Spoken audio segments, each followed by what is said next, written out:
अब पढ़ने की कोशिश करेंगे हिप जॉइंट। तो हिप जॉइंट होता क्या है? हिप जॉइंट एक तरह का ball and socket variety of synovial joint है। ठीक है, तो आप देख सकते हो इन द इमेज कि इस इमेज के अंदर हमारा फीमर है।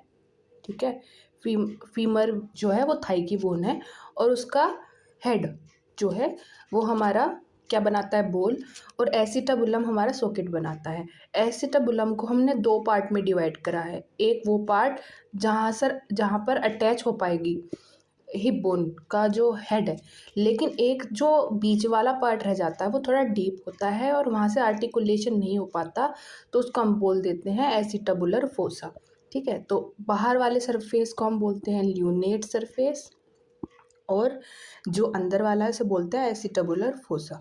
ठीक है, तो हमारा बोल and socket variety of synovial joint है। इसके बाद अब इसके आर्टिकुलर सरफेस की बात करते हैं। तो head of femur articulate with the acetabulum of hip joint to form hip, मतलब हिप बोन से आर्टिकुलेट करती है to form hip joint. Head of femur होता है जो कि more than half of sphere, यानी आधा इतना होता है स्फेयर, तो इससे थोड़ा ज़्यादा बनता है। इसके अलावा the acetabular presents a horseshoe shape lunate articular surface. अभी हमने देखा था होर्सशू शेप का आर्टिकुलर सरफेस था। ठीक है, उसके बाद दो नोच, एक नोच के बारे में बताया, फिर फोसा के बारे में बताया। इसके अलावा जो ल्यूनेट सरफेस है उस पर कार्टिलेज की कवरिंग होती है। ठीक है, और इन्होंने बोला है कि ये रेसिप्रोकली कर्व होते हैं, यानी एक कॉन्वेक्स है तो दूसरा कॉनकेव होगा ताकि वो आपस में फिट हो सकें। ठीक है, हिप जॉइंट में high degree of stability as well as mobility होती है। ठीक है, कारण क्या है? तो स्टेबिलिटी का मेन रीज़न है एसिटाबुलम की डेप्थ। ठीक है, काफ़ी ज़्यादा डेप्थ है। ठीक है, और नैरो है क्योंकि उस पर एसिटाबुलर लेब्रम लगा हुआ है। इसके अलावा उनके जो लिगामेंट्स है उसमें काफ़ी ज़्यादा टेंस हैं वे, तो बोन्स को आपस में अच्छे से स्टेबल करके रखते हैं।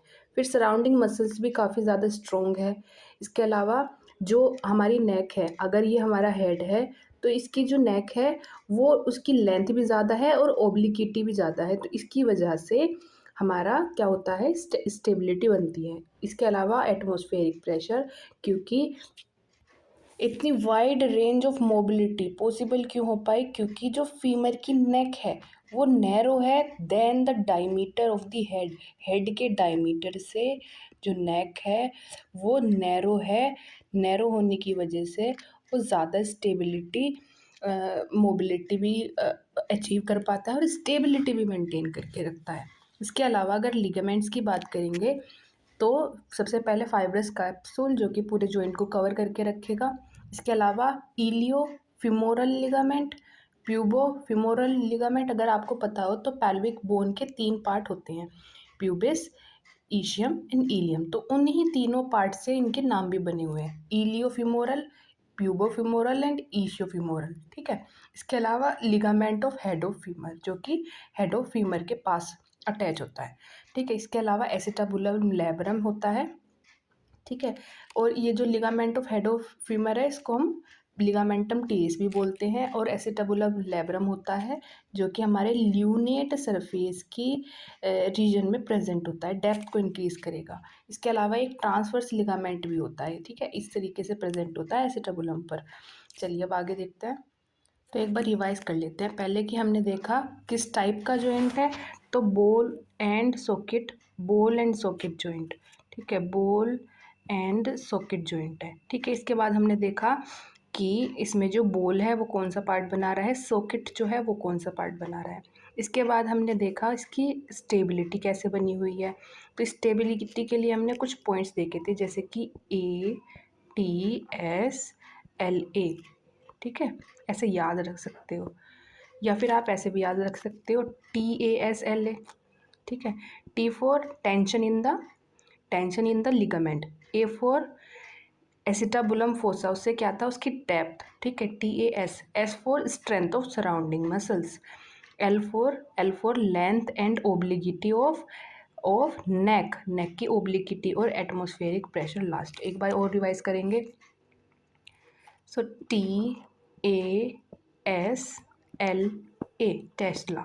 तो T for tension in the ligaments. ठीक है, इसके बाद A फॉर जो एसिटाबुलर फोसा है उसकी depth, S for strength in the muscles जो कि उसके सराउंडिंग मसल्स हैं, L for length and obliquity of the neck, ठीक है। इसके अलावा एटमॉस्फेरिक प्रेशर, तो इससे याद हो गया। उसके बाद हमने पढ़े इसके कुछ लिगामेंट्स। तो सबसे पहले तो आउटर कवरिंग थी जिसको हमने बोला था कैप्सूल। इसके बाद फिर हमने देखा कि 3 लिगामेंट है, तीनों पैल्विक की बोन के नेम से स्टार्ट होते हैं और फिमोरल से एंड होते हैं। तो इलियोफिमोरल, इशियोफिमोरल एंड प्यूबोफिमोरल, ठीक है। 3 नाम ये हो गए। इसके अलावा हमने हेड ऑफ टीरिस देखा था, मतलब हेड ऑफ फीमर जो इसको लिगामेंटम टीरिस भी बोलते हैं। इसके अलावा हमने ट्रांसवर्स लिगामेंट भी देखा था, ठीक है। तो ये सारे लिगामेंट्स एक एसिटाबुलर लैब्रम और था, एसिटाबुलर लैब्रम, यस। तो ये सारे लिगामेंट्स हैं जो कि हिप जॉइंट में प्रेजेंट होते हैं। अब एक एक लिगामेंट को डिटेल में पढ़ते हैं। सबसे पहले है फाइब्रस कैप्सूल। तो ये जो फाइब्रस कैप्सूल है ये हमारे हिप बोन से अटैच होता है, मतलब जो लैब्रम है ना, ये एसिटाबुलर इस पे है हमारा लैब्रम अटैच और इसी के सराउंडिंग प्रेजेंट है हमारा कैप्सूल। इसके अलावा इंक्लूडिंग द ट्रांसवर्स लिगामेंट, तो यहाँ पर ट्रांसवर्स लिगामेंट है तो इसी से भी अटैच है। And to the above and behind the acetabulum, आगे की तरफ और पीछे की तरफ भी। On the femur it is attach to the intertrochanteric line anterior and about 1 centimetre medial to intertrochanteric crust.